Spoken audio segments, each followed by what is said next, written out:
All right, there we are. I think I hit it too soon.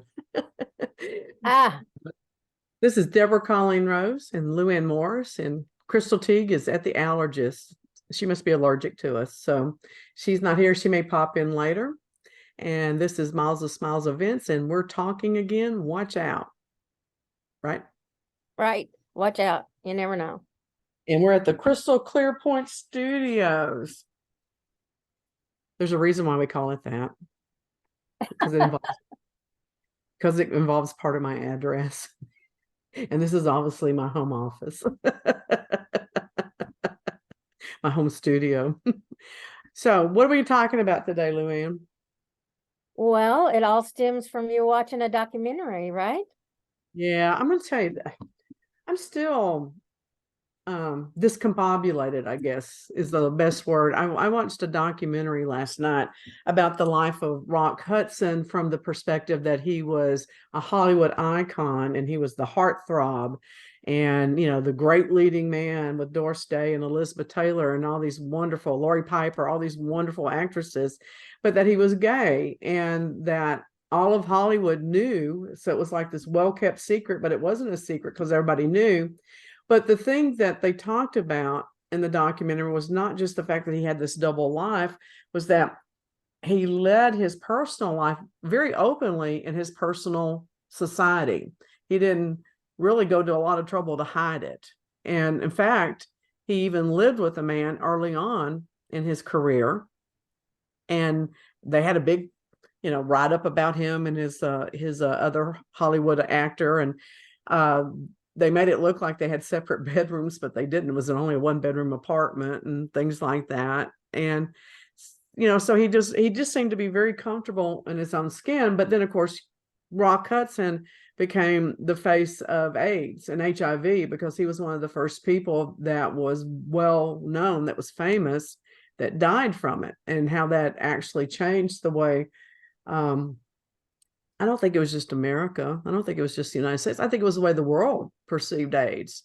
And, they wouldn't even let him stay in the hospital in Paris. He had to charter a plane for $250,000 to come home to the United States because Paris would not let him stay in the hospital when they found out he had AIDS. I did not know that.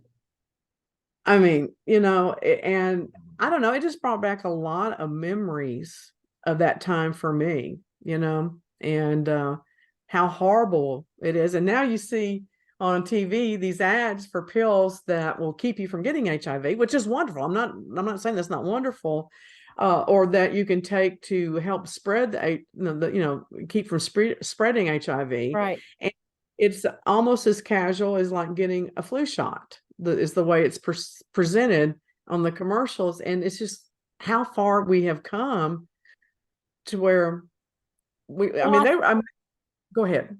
I think the younger generation doesn't understand what went through because um, when it was first diagnosed, I mean, what 1971, 1975, somewhere around in that, and we knew nothing about HIV, how you get it.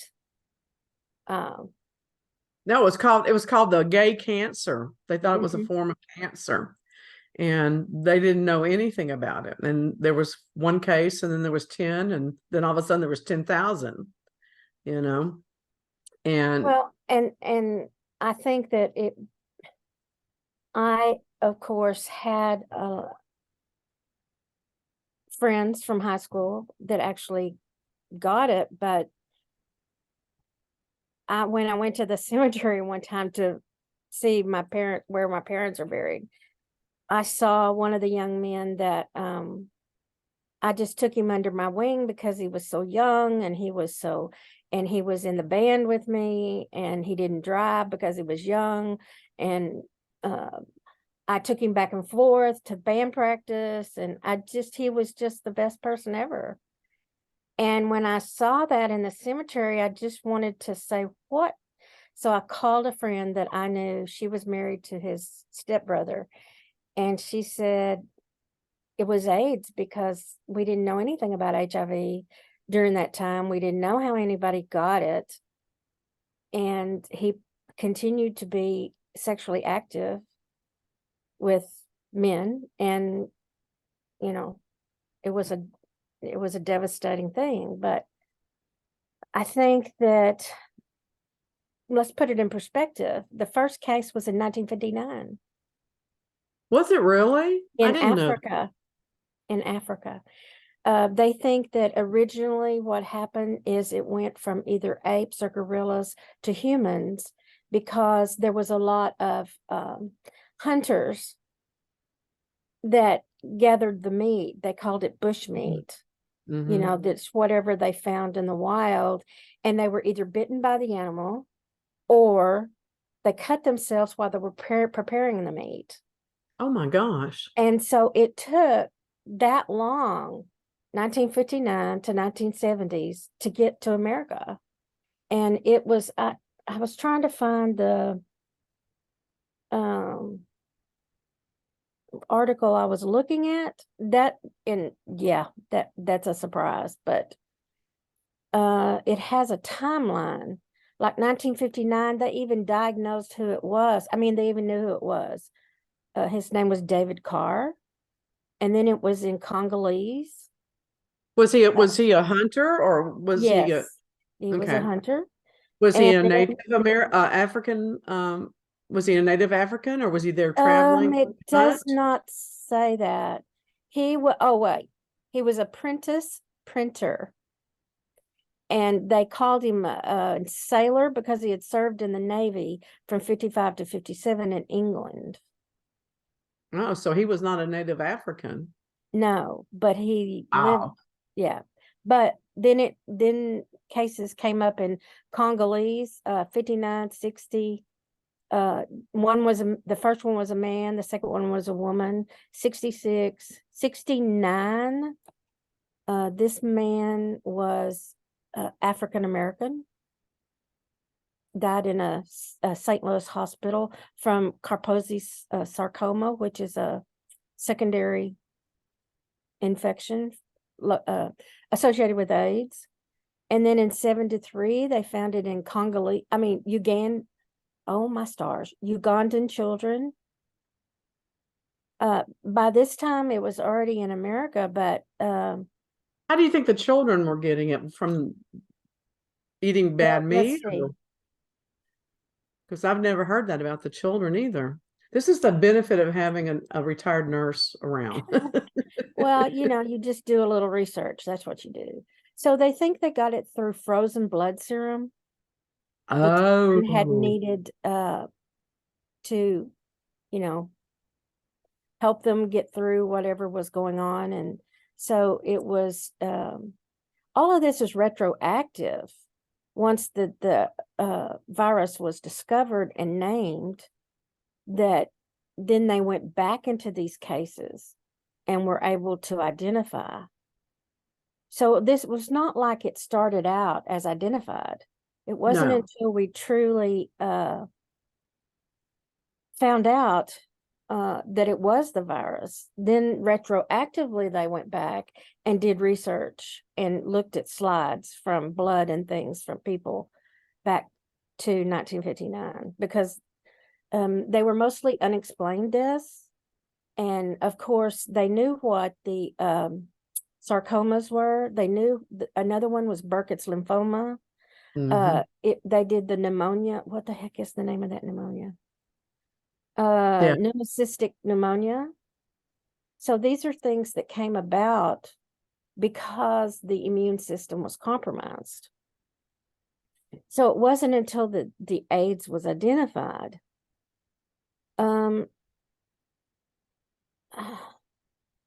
They say that the HIV strain entered New York from Haiti around 1971. So that would be maybe from immigrants or travelers. Yes, could be both. And I Yeah. was looking to see, it's believed to have arrived in Haiti from Central Africa, possibly the Dominican Republic or Congo. The current consensus is that HIV was introduced to Haiti by an unknown individual who contacted it by working in the Dominican Republic. Oh, wow. So at that point, they still don't know what kind of contact was causing this. And that's what the whole uproar was about when we discovered people, oh, you have HIV, you have the HIV virus. And I think that part of that is that young people now don't know the history. They don't know that it was everyone was in a panic because someone had the HIV virus. Now, just because you have the virus doesn't mean you have AIDS. And that's where we No, are. That's where we are today. yeah, that was interesting to me because one of the people that was being interviewed for this documentary had been his friend back in the 70s, and when he was diagnosed, and even before that. And I believe that they even had been lovers, because this person actually tested positive, because he went and got tested after Rock Hudson's death, and he's still alive. And so it's fascinating to me how many people we lost in those late early to mid late 70s, early 80s, but how many people also or have survived that time as well. But that's because they actually got down into the dirt and got gritty and started researching it and how to treat it, and the meds got better, that type of thing. And they also don't know. They're still researching, how does someone have HIV and not have AIDS? Right, right. It's I think it's all about your immune system and how your body. So each and every person is different, and they even have medication now to block the HIV virus. Well, it's just like, how come there's 3 kids in a family, how come one gets cancer, the other 2 don't? They all grew up in the same environment, different things, Mhm. DNA, immune system, that all plays a huge part. But what was interesting to me is that Rock Hudson was a Republican, so we're not talking politics, but we're talking about what this meant in that day and time, which was very unusual for the gay community because most of them identified politically in the Democrat reign. Mhm. Okay, but he was good friends with the Reagans. Makes sense. Reagan was an actor, Mhm. and they asked the Reagans to intercede for him to get him help when he was in Paris, and Nancy Reagan refused. Wow. Yeah. So that was a shocker because if nothing else, I think that probably they could have gotten him on the Air Force base or the naval base there in France and gotten him help since when he got kicked out of the hospital. And she refused. They would not affiliate with him because of that. That's a problem. And it's a Even huge today, problem. I mean, it's about, I don't want to be associated with that. And it goes into all aspects, even religion. Well, and I was at a dinner a couple of months ago, a business dinner, and one of the gentlemen that I know casually is a gay male in our age range. And he was sharing with me that it really upsets him that the younger gay community does not seem to understand or appreciate the price that they have paid for gay rights, the research for HIV, gay marriage, and all that other stuff. And I said, baby, you're singing to the choir. I feel the same way as a female. They don't understand why we burned our bras. They don't understand, what Roe versus Wade, what it cost us and what it has meant. And they're going to find out now that it's been overturned, you know. And I don't know. It's like we've taken these huge, huge steps backwards, um, and we're going back to where things were in the 60s almost, as far as rights in general, rights for all groups of people. And when I'm reading different editorials and stuff, I'm like, my gosh, I can remember reading this crap when I was a teenager. This is what we talked about when in high school. How come it's not any different? Why was there such a huge lull of what seems so peaceful, and then all of a sudden we have Mr. Trump come into office, and now it seems like everything is just vomited up again, and we're right back where we were in the 60s and 70s. How is that possible? Did we not really change? Did Um, people grow? well, first of all, I don't know where the pressure was coming to reverse Roe versus Wade, but I cannot get out of my mind the picture of the table where they were deciding all this, and there was not one woman there. Mm-mm. No, It God was forbid that we have a older say men. so. It was older men sitting around the table. Yeah. So I propose that if they're going to overturn Roe versus Wade and women are not going to have the right to their bodies, then we should at least have the right to what affects our bodies in the first place. So if a man gets me pregnant and I didn't want to be pregnant, he should have to get a vasectomy. Wow. Okay. I mean, Yeah. seriously, is that really any different than what they're telling us? No. Think You about know, it. in America in the 70s, we were all about free love and all kinds of drugs. And this is one of the things that spread AIDS. Well, The yes. HIV virus was And you know what would have fixed injecting that? yourself. If we'd had free drugs and you had to pay for sex. I think that would have made the situation better. Maybe, but it was the fact that people were using the same needles back and forth. Oh yeah, because why wouldn't they? I mean, or they would just wipe them off or whatever. I mean, I mean, if you're doing things to alter the way your brain works, I'm not going to assume that you're going to be making good decisions about hygiene. No, You no, know? and I think that spread AIDS or HIV as much as consensual male sex. Well, and what's interesting to me, it seems like I went to give blood a couple of years ago. I don't give blood because every time I go to give blood, they ruin my vein. I have very hard veins, so this is the last time I'm giving blood. But it seems like to me on the questionnaire, even now, they still ask you if you were a male who's had sex with another male. Even Yes, now, and they also ask you, have you had sex with an African male in the last 6 months? really, I did not know that. And I was I mean, like, what? can't they just test? And if they're not testing this blood, I don't want it. I don't want it. Well, they're supposed to be testing every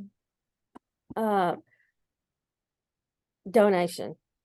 Every donation is supposed to be Then tested. why do they have to ask those questions? Why aren't they just testing? Because I think that if you answer yes to those questions, they immediately dump the blood.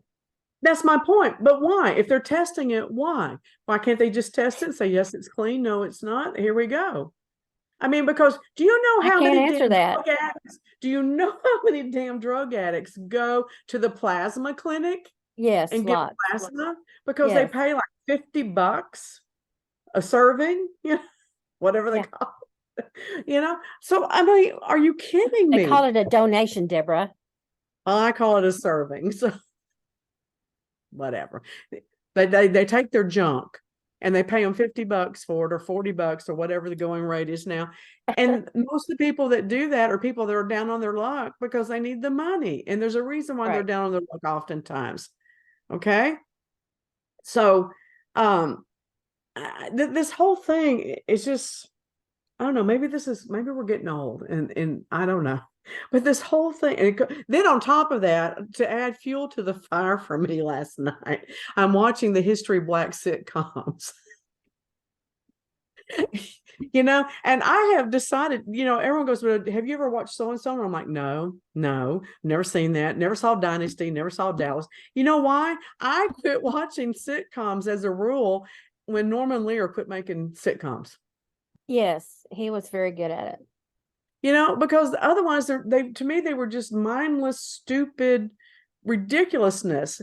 There were with Norman Lear, All in the Family, the Jeffersons, all of those shows, there was a substance there. And then then they were talking about Freddie Prinze. Do you remember Freddie Prinze? Oh my God, what a gorgeous man. Yes. And he was the first Hispanic to be on TV Yes. after Lucy. We had Ricky Ricardo, and then there was Right. no Hispanic males until Freddie Prinze came along. That's like 20 years later or something. Yeah, And he was awesome. and he committed suicide at 22. Why? What the hell? Well, probably, I mean, when you're up against something difficult and you don't have the strength to get through it, you don't see a way out of it. Well, and I had to laugh at Diane Carroll. She was talking about her show, Julia. Yeah. And she goes, I was the whitest black person on TV. And it's true. If you go back and watch some of there was never any reference to really her race other than after when she did her job interview. When they were interviewing for her job as the nurse, they were surprised that she was black. And I'm just like, oh my God, what is wrong with us? Why can't we just get past all this stuff? I don't know, because I was raised to believe that it didn't matter what color you were or whether you were a man or woman, it was how you treated me. That's what my father taught me. It doesn't matter what they look like, how do they treat you? Exactly. So, and when I went to visit with his sister in Fort Worth, the TV came on and the Cosby Show was on, and she said, I can't believe they let those N-words on TV. And I went, oh, what? He's funny. She goes, no, blacks shouldn't be on TV. And I just was dumbfounded that I was raised so differently by her brother. yeah, that's shocking, but it's not uncommon. And here's the other thing. Then within different communities, and I'm going to use this one just because it came to my head first. They were talking about the fact that, like with the Cosby Show, there were other people in the black community who were going, those weren't my people. I didn't know any black doctors that lived like that. Yeah. I'm from the hood. I'm from the ghetto. We didn't live like that. So even then, we were not getting a true perspective. Yeah. Now, the thing that is the truest thing in the world to how I was raised was All in the Family. That captured my family. I was Michael on that show. I was the enraged. Oh my God, what is wrong with you people? That's who I was. Exactly. And then Archie was like 95% of my family. So. Well, evidently my dad was different than the rest of his family, because Archie was the rest of his family, you know, and so the more I paid attention to what went on, and I was 17, 18 years old when this happened. And I was I just couldn't believe she said that.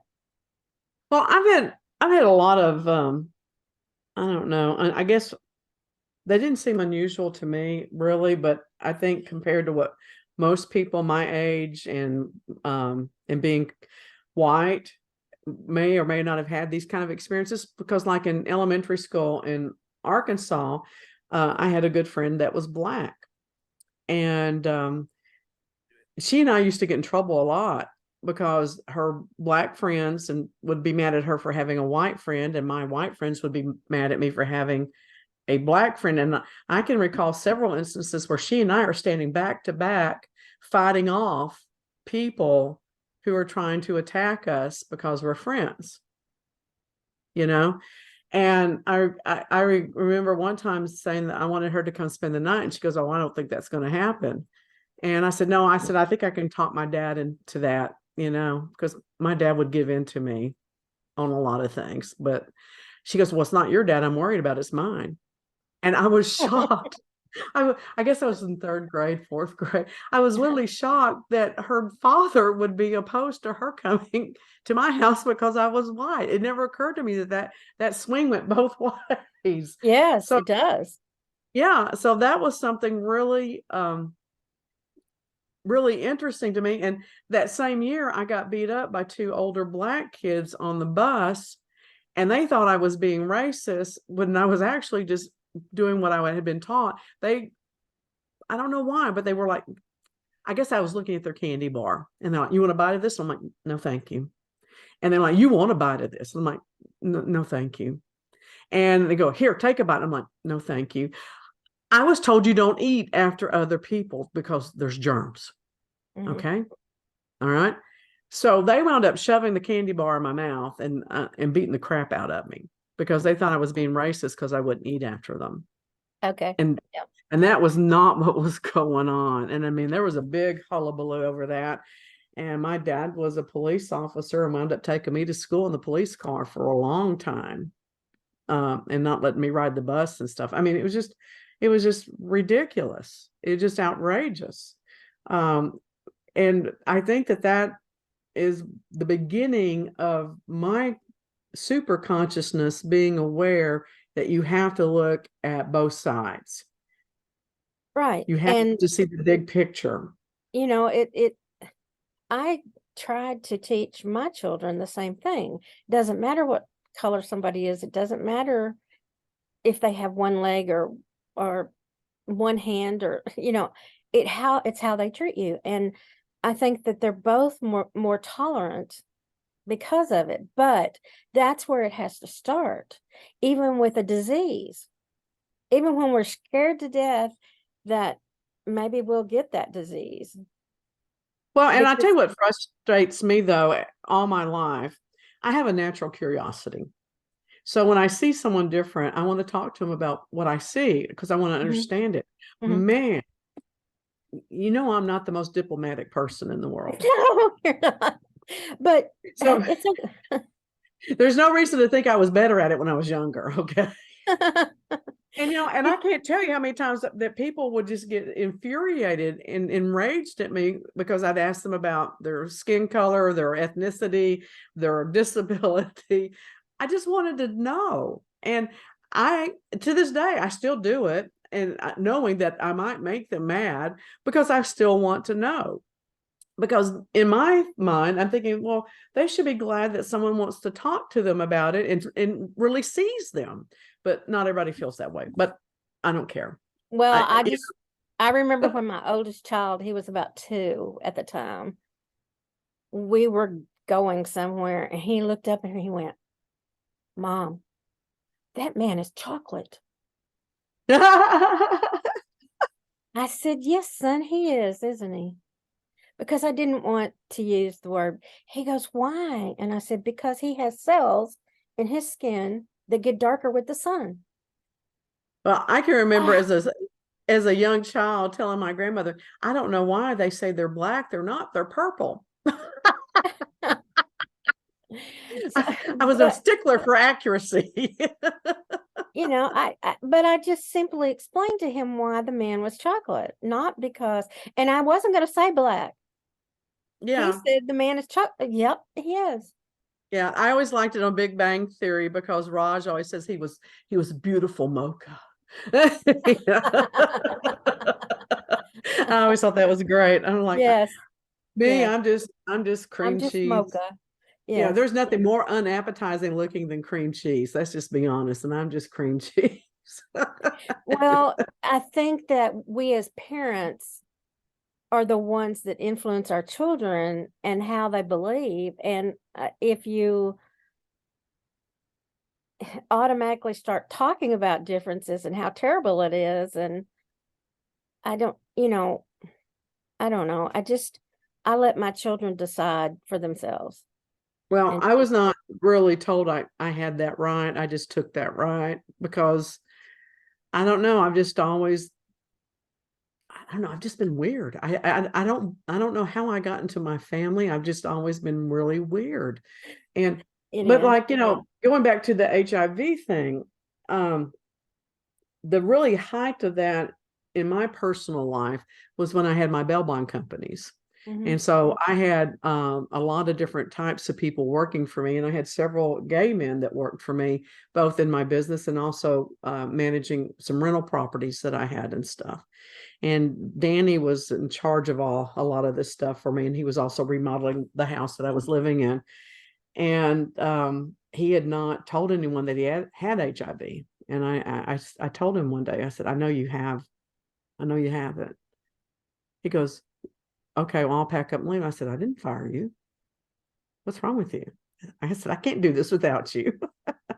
I want you to know, I know that you're sick though. And if you need to take time off or you need to rest, I want you to do what you need to do to take care of yourself. So the next day we were out running errands and we stopped to get ice cream and he got one flavor and I got another. And we were just shooting the crap and we're sitting at the table. And I said, well, is that any good? Because he got some weird flavor like tapioca, blueberry, huckleberry, something or another. I don't know, some weird crap. And he goes, yeah, it's pretty good. And I said, well, give him a bite. And he goes, no. And I reached over there and I grabbed his cone away from him because you know me, I'm so shy. And I took a Yes, big, shy. yeah. And I took a big bite. Oh, I paid for it. And I took a big bite out of it and I gave it back to him. And he just busted out crying. I'm like, oh my God. Because I'm used to making people cry and people saying that I'm rude and stuff. So I'm like, okay, so I've crossed a boundary here again. I'm like, it's okay. I'll buy you another ice cream. I'm sorry. He goes, no, Maybe he was a bug a phobe. no, And that wasn't it. no. He was crying. Okay. He says, because nobody will touch me and nobody hugs me and you treat me normal. I said, well, Danny, Well, you've never been normal, so I don't treat you any different than I've ever treated you because you're not normal. But I understood what he meant. And so I went over and I hugged him, and then he started wailing like a banshee because he really started crying then. And well, once that it was pinpointed that HIV is sexually transmitted between men or between men who are bisexual and women or by contaminated needles, I wasn't afraid to hug anybody just because of their, I mean, I don't know. It broke my heart. It really broke my heart. And well, this is some of the things that younger people have not experienced, that people won't touch them because they have the HIV virus. I think that killed people more than anything. I think the extreme isolation and loneliness and feeling like they had been kicked out of community was just as deadly as the virus itself. But it can be for anyone to be isolated like that. Isn't it Look funny at, though that we didn't wear masks back then? How come they didn't know what caused it, and no one ever thought to say, "Hey, maybe we should be wearing masks." They didn't yeah, know. no, they They didn't didn't, know. but they were believing more and more it was from touch contact or they didn't My know. point is, I think they did know. I think they did know. Well, I'm they not a didn't tell conspiracy us. theorist. I'm not a conspiracy theorist, but it just doesn't make sense that they didn't know. They say they didn't know. And they're not saying wash your hands. They're not saying wear a mask. They're not saying don't touch each other. They didn't really tell us anything if you think about it, No, they didn't. and that really, really makes me mad when I think about that. Well, there's a lot of people who had COVID who were so isolated. I Yeah. think that, who was it that told me that they had a relative in the hospital and they told her, "You're going to die here." Yeah. Yeah. Who the hell does that? Are They you told me something similar to they told me something similar to that when mother was in the hospital the first time during COVID. And they wouldn't let me up there to see her except for 30 minutes. And I'm like, okay, so I said, let's talk about this like rational adults. If I could come up here for 30 minutes, what difference does it make how long I'm here? As long as no one else comes into the room and I don't wander the hallways. So why just 30 minutes? I mean, nothing made sense back then. And then on top of that, with all of this stuff going on, we had to wait in the waiting room of the ER with people hacking up God knows what on our backs for Yes, 14 hours. And I'm yes, like, you know what? You've exposed me to every walking disease known to man in the yes. past 14 Not hours. not just COVID. No, no. And I'm like, so don't even go there. I mean, it was just infuriating, absolutely infuriating. So, um, I don't know. I'm gonna be honest. Those two shows put me in a very thoughtful frame of mind, brought up a lot of memories for me, and made me really angry. Really angry. So your friend that was upset with those who have HIV now, would it do any good for them to know the sacrifices that took place? Well, okay. So here's my point of view. I get what he was saying. But what does he want them to do? Send him flowers, take out an ad in the New York Times? I mean, look at people who had family that came over during the potato famine, if you're Irish, or came over because of religious persecution, the Quakers, and came over from Denmark and Sweden to England to here. I mean, those are stories about where we came from, and we might let them influence us. But if we didn't personally experience it, what do you expect people to do? How do you want me to react? How many women in my family going back 10,000 generations had miscarriages or or did self-induced abortions because they didn't want children that they didn't want to have those children, or had the children and they died in infancy because they couldn't take care of them. I mean, that's just all part of the circle of life. The only thing that I get that I think is important, not that it matters what I think, but this is my show, damn it. My show. Is that what you do with this information and how you apply it to your own life and help others. I mean, I find it infuriating that we never got the ERA ratified. We finally got 32 states, or whatever many states it took to ratify it. It only took 40 years to do that, but it's never been ratified and added to the Constitution. Why? And now is that why we no longer can have an abortion if we want it? Yes, I think that's our punishment for not being diligent to taking care of ourselves. Not punishment. I take that back. Strike that. I think that's a consequence of us not following through and getting complacent. Okay? Getting complacent. Trump being president was because we got complacent in this country toward hate. We got complacent to it. That's how Hitler came into power, because the rest of the world was complacent to hate. Yeah, he was being selective.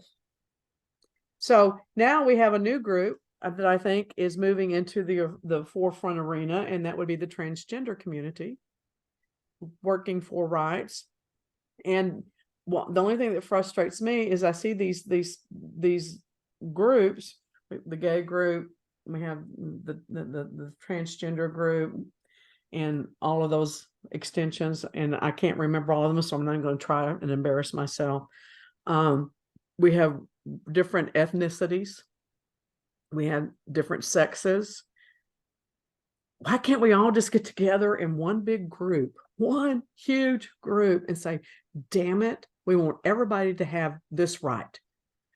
The right to live a peaceful life, the right to vote, the right to good medical care, the right to marry whoever they want to marry, the right to make the decisions that they need to make about their own body. Why can't we all join forces? Because there are too many opinions that they're not willing to put aside for basic rights. I want you to be able to marry who you want to.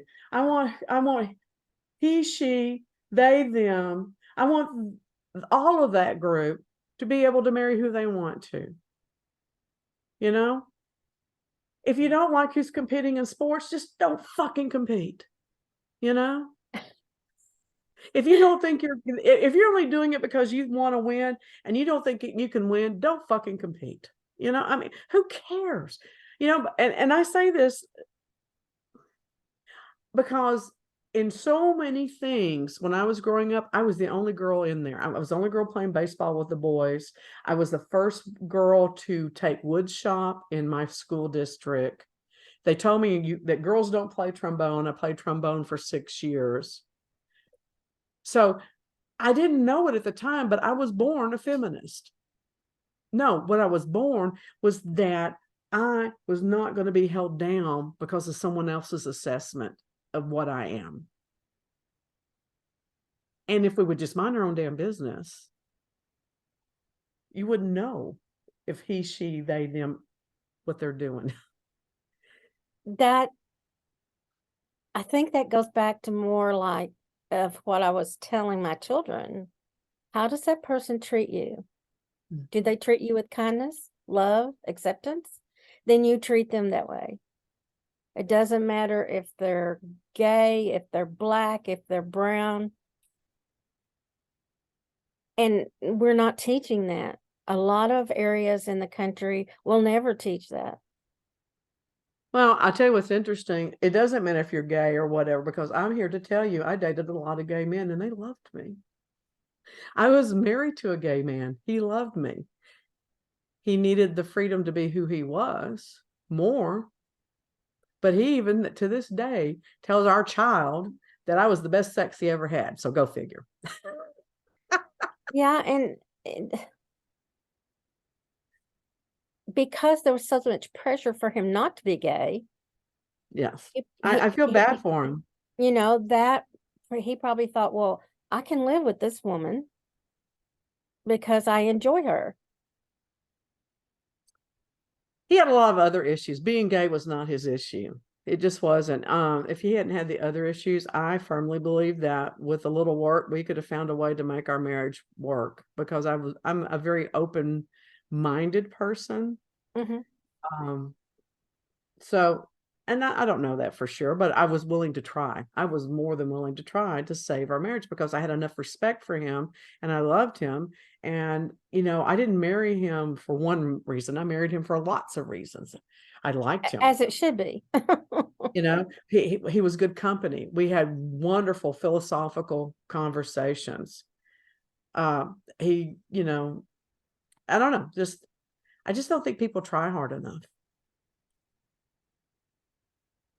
I just don't think they try hard enough. And I'm sorry, it wasn't funny today.